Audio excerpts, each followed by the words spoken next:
നമസ്കാരം. നിലമ്പൂരിൽ പി.വി. അൻവറിനെ ഇനി പൂവും പുല്ലും ചുരുട്ടി വീട്ടിലിരിക്കാം. ഇനി തിരഞ്ഞെടുപ്പ് ഗോതയിൽ ഇറങ്ങണമെന്ന് അത്ര നിർബന്ധമാണെങ്കിൽ അതുമാകാം. പക്ഷേ തൃണമൂൽ കോൺഗ്രസിന്റെ പാർട്ടി ചിഹ്നത്തിലല്ല, മറിച്ച് സ്വതന്ത്രനായി നിലമ്പൂർ ഉപതെരഞ്ഞെടുപ്പിനായി പി.വി. അൻവർ നൽകിയ ഒരു സെറ്റ് പത്രിക തള്ളി. ഇതോടെ അൻവറിനെ തൃണമൂൽ കോൺഗ്രസ് സ്ഥാനാർത്ഥിയായി മത്സരിക്കാനുള്ള സാധ്യത അടഞ്ഞു. പത്രിക തള്ളിയതിന്റെ കാരണം വ്യക്തമായിട്ടില്ല. പത്രികയിൽ സാങ്കേതിക പിഴവുണ്ടെന്നാണ് സൂചന. കേരളത്തിൽ രജിസ്റ്റർ ചെയ്യാത്ത പാർട്ടിയുടെ സ്ഥാനാർത്ഥിയായി അൻവറിന് മത്സരിക്കാനാകില്ല എന്ന് തെരഞ്ഞെടുപ്പ് കമ്മീഷൻ അറിയിച്ചത്. ഈ സാങ്കേതിക തടസ്സങ്ങൾ ചൂണ്ടിക്കാട്ടിയാണ് സൂക്ഷ്മ പരിശോധന വേളയിൽ പത്രിക തള്ളിയത്. പത്രികയിൽ പുനഃപരിശോധന വേണമെന്ന് പി.വി. അൻവർ ആവശ്യപ്പെട്ടിട്ടുണ്ട്. തൃണമൂൽ കോൺഗ്രസിന് കേരളത്തിൽ രജിസ്ട്രേഷൻ ഇല്ല എന്നതാണ് കഴിഞ്ഞ ദിവസം തന്നെ ചില പാർട്ടികൾ ഉന്നയിച്ചിരുന്നു. അതായത് പത്രിക തള്ളുമെന്ന ഉറപ്പ് അൻവറിന് നേരത്തെ തന്നെ ഉണ്ടായിരുന്നു. എന്നാലും ഒരു എറിയെറിഞ്ഞു നോക്കിയതാണ്. പക്ഷേ എന്തു ചെയ്യാനാണ്, ഉത്തരത്തിയിരുന്നത് പോവുകയും ചെയ്തു, കക്ഷത്തിലിരുന്നത് കിട്ടിയതുമില്ല. ബംഗാൾ മുഖ്യമന്ത്രി മമതാ ബാനർജിയെ ഉൾപ്പെടെ കേരളത്തിലെത്തിച്ച് പ്രചരണം നടത്താനുള്ള അൻവറിന്റെ നീക്കങ്ങൾ കൂടിയാണ് ഇതോടെ പാളിയത്. പാർട്ടിയുടെ പേരോ ചിഹ്നമോ ഉപയോഗിച്ച് അൻവറിനെ പ്രചരണം നടത്താൻ സാധിക്കില്ല. ജനകീയ പ്രതിപക്ഷ പ്രതിരോധ മുന്നണി എന്ന പേരിൽ കഴിഞ്ഞ ദിവസം അൻവർ ഒരു മുന്നണി രൂപീകരിച്ചിരുന്നു. ഇതിനു മുൻപും നിലമ്പൂരിൽ അൻവർ തിരഞ്ഞെടുപ്പിനെ നേരിട്ടത് സ്വതന്ത്ര സ്ഥാനാർത്ഥിയായി തന്നെയാണ്.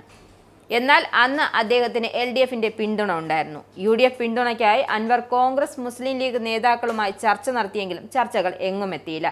നിലമ്പൂർ ആയുധമാക്കി പി.വി. അൻവറിന്റെ UDF പ്രവേശനത്തിന്റെ പ്രതീക്ഷകൾ മങ്ങുന്നില്ല. നയാ പൈസ ഇല്ലാതെ മത്സരത്തിന് ഇറങ്ങി തിരിച്ച അൻവറിന്റെ പുതിയ പ്രതീക്ഷകൾക്ക് നിറം പകരുന്നതാണ് ലീഗ്. മത്സരത്തിനായി 4 ആളെ കാണിക്കാൻ ഇറങ്ങിയ അൻവർ പത്രിക പിൻവലിക്കണമെന്നാണ് കരക്കമ്പി ഉയർന്നിരുന്നതിനിടെയാണ് പത്രിക തള്ളലെത്തിയത്. ഒന്നാമത്, ഇപ്പോഴത്തെ ഈ തിരഞ്ഞെടുപ്പിലെ തിരക്കഥയും സംവിധാനവും എല്ലാം നടത്തിയത് അൻവർ എന്ന ഒറ്റയാൾ തന്നെയാണ്. ഇനി സ്വതന്ത്രനായി മത്സരിച്ചാൽ കുറച്ച് വോട്ട് കിട്ടുമെന്നല്ലാതെ പ്രത്യേകിച്ച് ഗുണമൊന്നും ഉണ്ടാകാൻ പോകില്ല. താനൊരു കോമാളിയാണെന്ന തിരിച്ചറിവുണ്ടെങ്കിലും അതൊന്നും സമ്മതിച്ചു തരില്ല. കയ്യിൽ നയാ പൈസ ഇല്ലാത്ത അൻവറിന് ഉള്ളതാകട്ടെ കോടികളുടെ സമ്പാദ്യവും. എന്തായാലും എല്ലാ കാര്യത്തിലും ഒന്നിനു മീതെ ഒരു തള്ള് എന്നതുപോലെ അൻവർക്ക് ഒരു തള്ളുക തന്നെയാണ്. വായിൽ തോന്നുന്നതെന്തും കോതയ്ക്ക് പാട്ടെന്ന പോലെ അൻവറും ചുറ്റും ചാനലിലെ കുറെ മയക്കുമുണ്ടെങ്കിൽ പിന്നെ എന്തും ആവാം.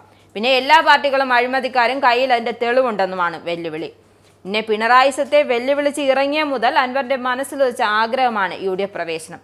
അത് ഏതാണ്ട് ഉറപ്പായപ്പോഴാണ് അവിടെ സതീശൻ കോടാലി വിലങ്ങുതടിയായത്. അപ്പോൾ അൻവർ വിഷയത്തിൽ ലീഗും കോൺഗ്രസും തമ്മിൽ ആകെ തമ്മിലടിയും നടക്കുന്നുണ്ട്. മുസ്ലിം ലീഗിന്റെ മലപ്പുറം യോഗത്തിൽ കോൺഗ്രസ് നേതൃത്വത്തിനെതിരെ വിമർശനമുയർന്നു. അൻവറിനെ UDFൽ എത്തിച്ചേ മതിയാവൂ എന്ന നിലപാടിലാണ് ലീഗ്. UDF ആരെയും ഒഴിവാക്കില്ല. UDF നേതാക്കൾ പുതിയ സാഹചര്യം അനുസരിച്ച് വിട്ടുവീഴ്ചയ്ക്ക് തയ്യാറാകുമെന്നാണ് ലീഗ് പറയുന്നത്.